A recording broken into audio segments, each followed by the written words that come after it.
Good afternoon. By way of introduction, my name is Nippi Kochar. Uh, I belong or have belonged to the financial services industry and have been living abroad for most of my working career, which spans over 43 years, and I have been in about 10 different countries in that process. I have just returned recently to India to settle down on my retirement. I just would like to at the outset thank Audi and the dealership in Gurgaon to invite me for this customer focus group. I think that is a really appreciative effort on the part of a dealership. Audi has spent several recent years, I would imagine about 6 or 7, in building a brand that really didn't exist in relation to competition of Benz or BMWs. And you can see today that, at least in India, and possibly in most parts of the world, there is a significant popularity of Audi. Now, to support and strengthen that, it is essentially dealerships like the one that has taken the effort to invite us here that will assist this process and strengthen it. Because it's that interaction with the customer that is what really builds trust in the customer. So from my point of view, I have at this stage 2 Audi cars. Both of them have been purchased from this dealership in Gurgaon. One is an Audi A8 and the other is a Q7. These are purchases quite recently, but before which I've also had other Audis and I've had other cars. I like switching cars quickly, so that's why I am with these 2 new vehicles. My experience has been very, very satisfactory. And so what I may have to say in the context of this group is more in the form of constructive suggestions and perhaps a little bit of improvement and alignment that may be required in thought and priorities, more than criticism. So the first thing I would like to talk about is the interaction with the client. And that obviously starts from the point when that client visits your showrooms and talks to your salespeople in order to determine which car to be purchased and how. And then it moves on after that into an after-sales experience where service, where other issues from time to time crop up. And it is in this that I think what would tremendously assist the process is to build an integrated understanding of the client in question. Build a database that can be integrated across rather than having individuals calling frequently the client from different elements and asking for the same information. And I've had experiences of that nature where after the purchase, Audi might call asking my feedback on the after-sales experience, or then there'll be somebody else calling to say, I am your relationship manager for service issues, call here. And then you have a workshop manager who would call, and each would ask you for similar information about who you are and what car do you own and what's the number, and frequently even talk about cars that have already been traded in or sold. So it is important to recognize that that is an irritant.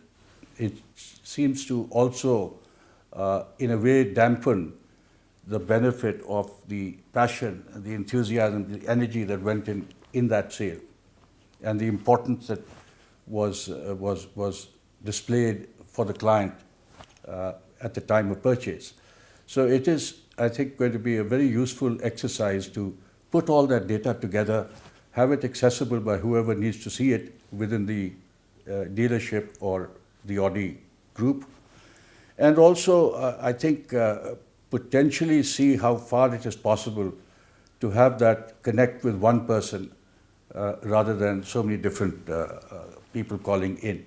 And to have information or statements made which are continuingly this constant.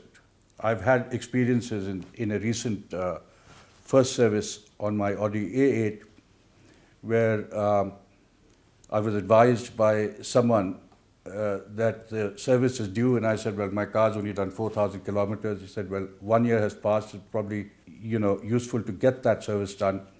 And this would involve a complete checkup and change of filters and whatever else, and it'll cost you approximately 35,000 rupees. So I sent the car on the stated date and appointed date, and the workshop called to say it'll cost you 80,000 rupees. And I said, what's the gap? I was told 35 and it's 18. He said, well, the person who told you 35 probably didn't know. And then we went into a whole series of different people getting involved, and it sort of got down to horse trading on the figure. To the point I said, send my car back.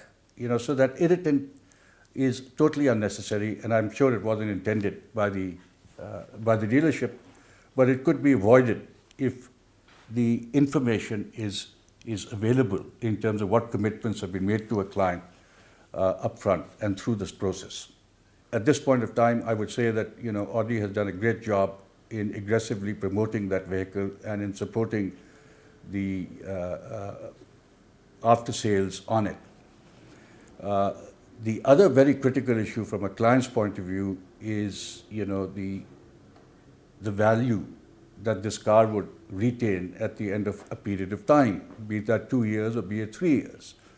And in that, I find that my experience in having bought and potentially tried to sell or trade in some of the other Audis is that the gaps are very significant in the context of retaining value.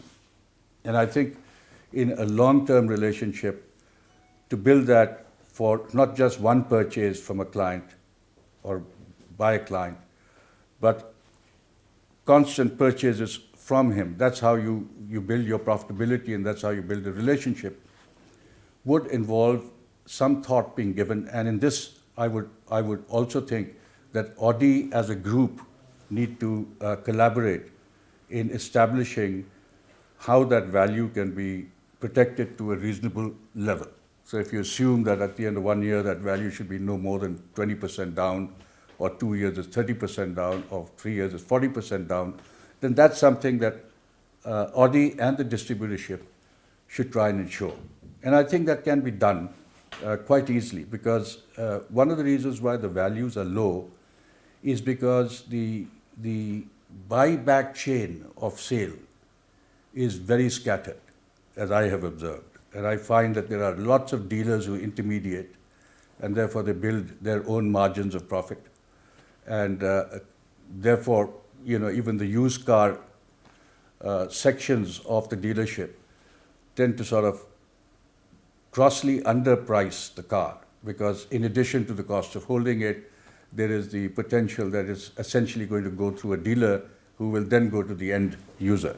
And it probably would do good to examine how that can be narrowed down, streamlined, in a way that used cars, if they are of the Audi brand, are sold only to the end user by the used car showroom and not to dealers. Some of the competitors, for example, Mercedes-Benz, have programs that upfront guarantee a value if the car was returned at the end of 3 years, and that is at the point of time 60% of the purchase value of the car.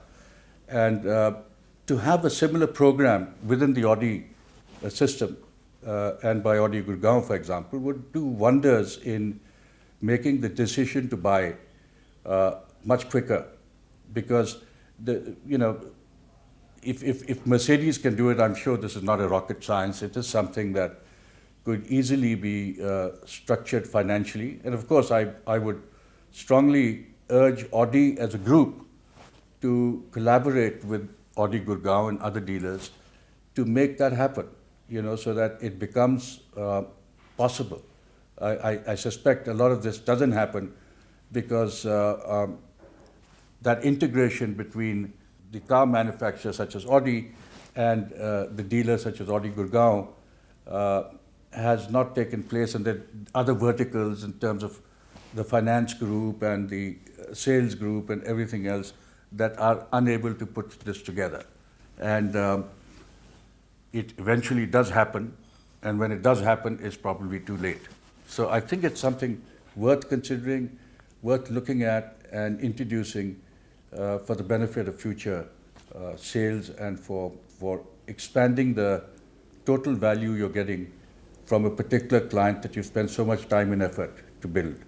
And that, obviously is a person who is pretty sold on Audi, but for the fact that, the resale value needs to be protected. So these are a few suggestions, and I think in this context, the used sales area needs to be putting in a certain amount of quick effort in trying to see how can they, in the trade-in, offer a much better price, because there is a gap today, in my own experiences, of as much as 10 to 15%, if not more, between an effort by an individual like me to go directly to a buyer.